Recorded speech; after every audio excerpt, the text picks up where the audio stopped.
lá. Apocalipse capítulo 21 e o versículo 11. Observe que descoberta linda, que preciosidade o Espírito Santo nos traz aqui. O que quer dizer essa palavra? Resplandeceis.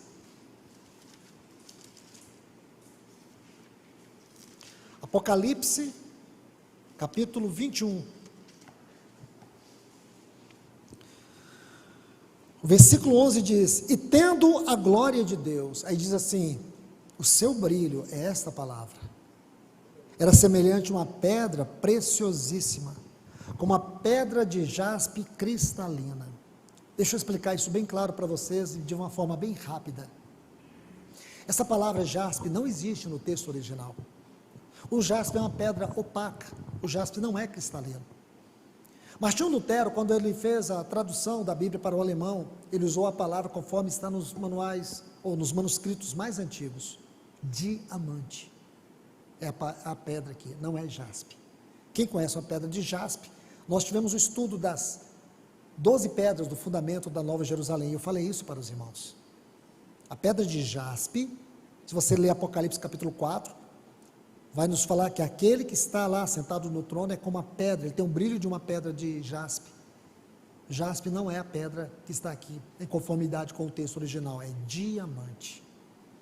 Que lindo isso, irmãos, porque é justamente o que o Senhor está dizendo.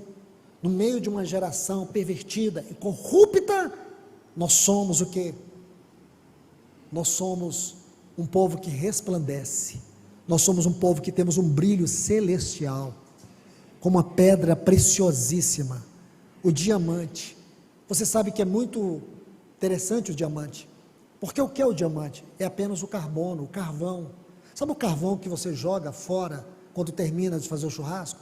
Pois então, se você levar aquele carvão a uma temperatura de 5.000 graus Celsius, na atmosfera de 100, você transforma ele num diamante. Então o que é o diamante? É o carvão que foi transformado pelo calor e pela pressão. Por isso, Deus está usando os nossos sofrimentos, o caminho da cruz, para nos transformar em pedras preciosas. Aí, irmãos, você percebe que coisa mais linda, resplandeceis como luzeiros no mundo.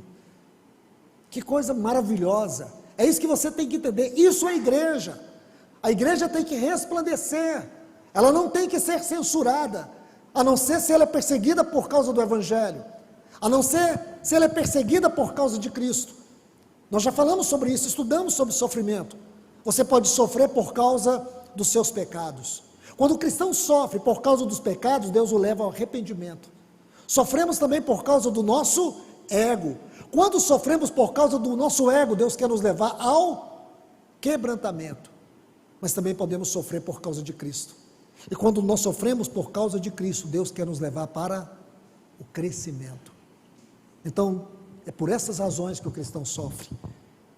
E isso tem a ver com o trabalho da cruz na nossa vida. E aqui está algo muito maravilhoso, porque a mediocridade é a característica da nossa sociedade. Mediocridade é a marca da nossa cultura moderna, é a marca da nossa sociedade. Mas eu digo para você, a igreja não é parte dessa sociedade. A igreja, ela é celestial. A igreja é celestial. A igreja não é uma instituição de homens. A igreja, ela é edificada sobre Cristo e por Cristo e para Cristo. Isso é restauração. É daí que Deus está nos tirando, é disso que Deus nos tirou. É desse conformismo mundano de um lado e da deformação religiosa do outro. Foi daí que Deus nos tirou. Então nós temos que ter um padrão celestial de vida, de visão, de vocação. Não é um viver qualquer. Meu irmão, minha irmã, você não é um qualquer. Você é alguém por quem Cristo morreu. Você é alguém que Deus, o grande Deus, o supremo Deus, Ele tomou o seu Espírito, aquele que sempre eternamente foi Deus com Deus e colocou para habitar dentro de nós. E Ele está substantificando, trazendo à realidade tudo aquilo que é a pessoa e a obra de Cristo para dentro de nós. Esse é o processo no qual nós estamos passando agora. Sabe qual é o nome desse processo? Conformação. Ele está formando Cristo na nossa vida. Esta é a realidade da obra do Espírito. E um dia essa obra será consumada. E quando essa obra for consumada, aí nós vamos experimentar a realidade eterna desta glória, em um corpo glorificado. Então, amados irmãos e irmãs, vamos voltar aqui, por favor. Deixe-me ler alguns textos sobre o livro de Malaquias, para a gente encerrar. No livro de Malaquias, junto com o livro de Ageu e Zacarias, nós temos este livro que também faz parte desse processo da restauração. Quando Deus usa Malaquias, é dentro da parte final da história de Neemias. Mas eu quero inserir esse assunto, porque depois nós vamos estudar esse assunto com detalhes. Olhando para os livros de Ageu e Zacarias, nós vemos uma parte muito importante, a necessidade de que uma mente profética se levante. A mente profética não é um homem, a mente profética é uma parte da obra do Espírito Santo, atuando hoje, para falar à igreja sobre as prioridades de Deus, sobre as demandas de Deus nesta hora. Então, com certeza o Senhor está fazendo isso em muitos lugares. Agora, por favor, deixe-me colocar um ponto aqui. Avançando na história da restauração, quando Esdras está fazendo o seu trabalho, 13 anos depois vem Neemias. O trabalho de Neemias era a restauração dos muros. E ao final de tudo isso, o povo volta a viver uma apostasia. Um tempo que Neemias esteve ausente de Jerusalém. Depois que estava tudo restaurado, a parte devocional restaurada, o templo restaurado, os muros restaurados, tudo já estava restaurado. E o povo volta a um tempo de apostasia. Nesse momento Deus levanta um profeta. Seu nome é Malaquias. Malaquias, ele escreve este livro muito especial. Esse livro, ele tem 7 sentenças. Cada uma dessas sentenças é destacada pela frase em que. Em que. 7 vezes. Se você usa a Bíblia corrigida ou atualizada, você não vai encontrar 7, você vai encontrar 6. Somente nas versões mais próximas, como por exemplo a tradução brasileira. É a tradução que eu estou usando. 7 vezes você vai ver a frase em que. Deixe-me citar cada um desses textos. Vamos lá. Malaquias capítulo 1, versículo 2. Eu vos tenho amado, diz o Senhor, contudo vós dizer, em que nos tem amado? Acaso não era Esaú irmão de Jacó? Diz Jeová, contudo amei a Jacó. Está vendo aqui, em que nos tem amado?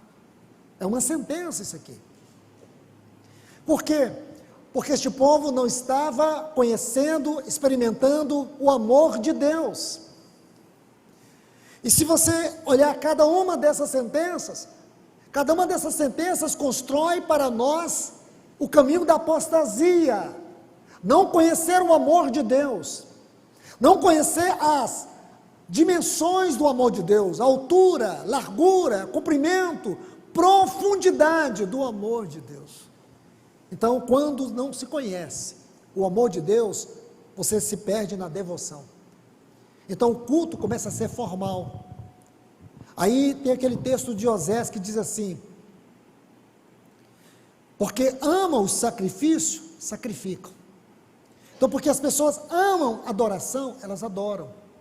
Porque elas amam o culto, elas vêm à reunião. Não é porque amam o Senhor. Aí está. Mas deixe-me ir bem rápido, porque as horas já estão ultrapassadas. Olha o versículo 6 desse mesmo capítulo 1. O filho honra seu pai, o servo ao seu senhor. Se eu, pois, sou o pai, onde está minha honra? E se eu sou o Senhor, onde está o temor de mim? Diz o Senhor dos exércitos a vós, ó sacerdotes, que desprezais o meu nome. Vós dizeis, em que, está vendo aí? Temos desprezado o teu nome. O próprio texto oferece para nós a hermenêutica da interpretação. Onde é que eles não estavam honrando o nome de Deus? E não compreenderem a filiação. Se o primeiro ponto era não compreender o amor de Deus, o segundo ponto é não compreender a filiação. Não entender o que é filiação.